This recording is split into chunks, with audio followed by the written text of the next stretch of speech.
अब तुम्हारे पास सिर्फ दो ही चॉइस है, मुझे राजी या और फ्रेंड, और रिमेन और एनिमी एंड सफर। वैसे नहीं, मेरी मंजिल कहीं और है, क्योंकि मैं इस देश का एक सिपाही हूँ और हमेशा सिपाही बनकर रहूंगा। ये कहा तूने? अब तक तूने मेरे सिर्फ सादगी देखी है। 28 फरवरी 2019 ये दिन ना ही कोई भारतीय भूला है और ना ही कभी भूल सकता है।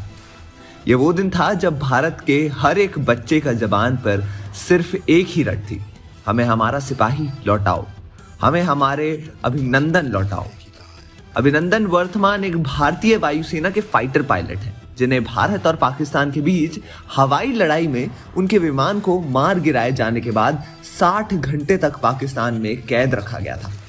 27 फरवरी 2019 को अभिनंदन ने अपने MiG-21 लड़ाकू विमान से पाकिस्तान के एडवांस्ड F-16 लड़ाकू विमान को मार गिराया था। ये कोई मामूली घटना नहीं थी, क्योंकि F-16 एक एडवांस्ड किस्म का लड़ाकू विमान है, जबकि MiG-21 कई मुद्दों पर आलोचनाओं का शिकार होता रहा है। F-16 एक बहुत ही एडवांस लेवल का फाइटर प्लेन है, जिसका मुकाबला करना कोई आसान बात नहीं है, लेकिन हमारे जाबाज विंग कमांडर अभिनंदन ने ये कर दिखाया। पाकिस्तान के पास लड़ाकू विमान तो था, लेकिन शायद ही कोई हमारे जैसे सिपाही नहीं थे। लेकिन आखिर में उनका प्लेन डैमेज होके पाकिस्तान के एक गांव में जा गिरा और उन्हें पीओ के एक गांव से गिरफ्तार कर लिया गया था, जिसके अगले दिन यानी 28 फरवरी 2019 को पाकिस्तान अभिनंदन को सही सलामत छोड़ने पर राजी हुआ था। इस दौरान पाकिस्तान की गिरफ्त में रहे अभिनंदन ने कुछ वीडियो भी सामने आए थे, जिसमें अभिनंदन का बेखौफ अंदाज साफ नजर आ रहा था। उनके चेहरों पर डरों का नामो निशान नहीं था, मानो अगर उनके मौत भी आ जाए तो वो खुशी खुशी ले लेंगे।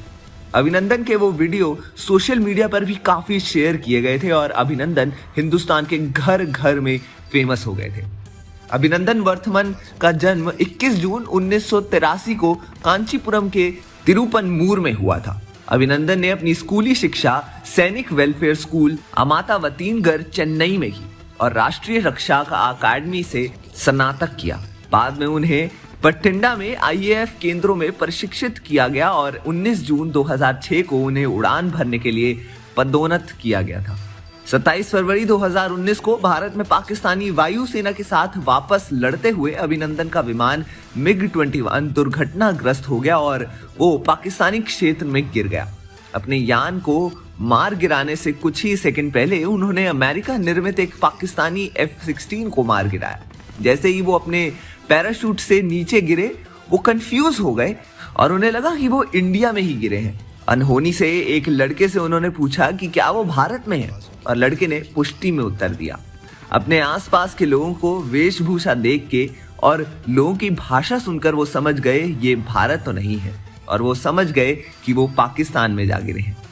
लोगों को डराने के लिए अभिनंदन ने हवा में गोली चलाई, लेकिन भीड़ और उग्र हो गई और फिर से उसे पीटना शुरू कर दिया।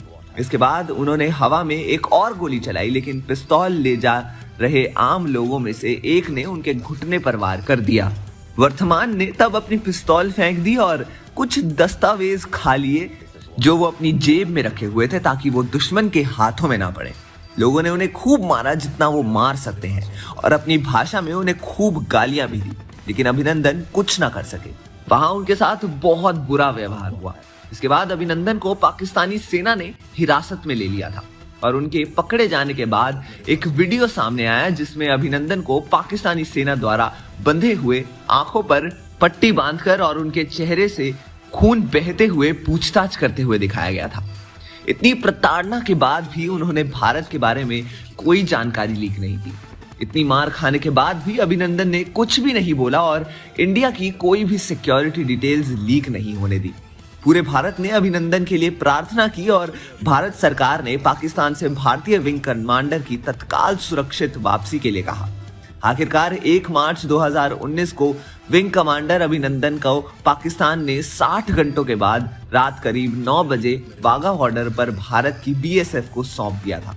इस पूरे घटनाक्रम को देश ने टीवी पर लाइव देखा था। भारत आने के बाद अभिनंदन का मेडिकल चेकअप कराया गया था, जिसमें उन्हें यातनाएं दिए जाने की बात सामने आई थी।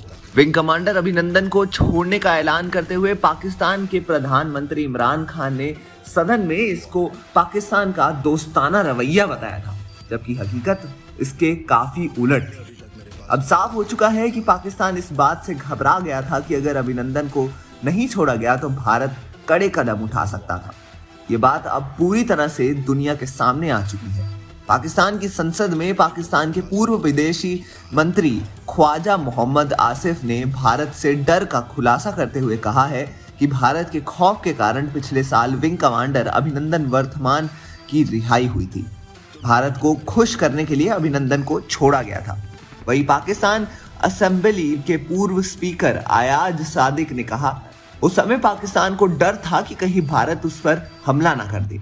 भारत के हमले की आशंका से उस समय पाकिस्तान के सेना प्रमुख कमर जावेद बाजवा के पैर कांप रहे थे और चेहरे पर पसीना आ रहा था। बाजवा को भारत के हमले का डर सता रहा था। बालाकोट एयर स्ट्राइक के बाद विंग कमांडर वर्धमान देश के लिए एक हीरो बन गए। उनकी पहचान एक ऐसे जाबाज फौजी के रूप में है जिसने पाकिस्तान की यातनाएं तो सही लेकिन अपना मुंह नहीं खोला। जिस वक्त उनको गिरफ्तार कर बेस कैंप लाया गया और उनसे सवालत किए गए, उस वक्त उनके द्वारा कहा गया एक जवाब भारतीयों की जुबान पर चढ़ गया। उन्होंने पाकिस्तान सेना के अधिकारी को कहा था, sorry, I am not suppose to tell you anything. ये जवाब उन्होंने तब दिया था जब पाक अधिकारी ने उनसे पाकिस्तान में इस तरह से दाखिल होने का मकसद और उनके मिशन के बारे में पूछा था। भारत को गौरवान्वित करने के बाद अभिनंदन को अगस्त 2019 में वीर चक्र वीरता पुरस्कार से सम्मानित किया गया था। और ऐसे ही एक सैनिक की कहानी लेकर आ रहे हैं अब्बास मस्तान अपनी अगली फिल्म सोल्जर 2 में। तो दोस्तों, आप कितने एक्साइटेड हैं इस मूवी के लिए, हमें कमेंट सेक्शन में अपनी राय जरूर बताएं और देखते रहिए हमारा चैनल बॉलीग्राज स्टूडियोज।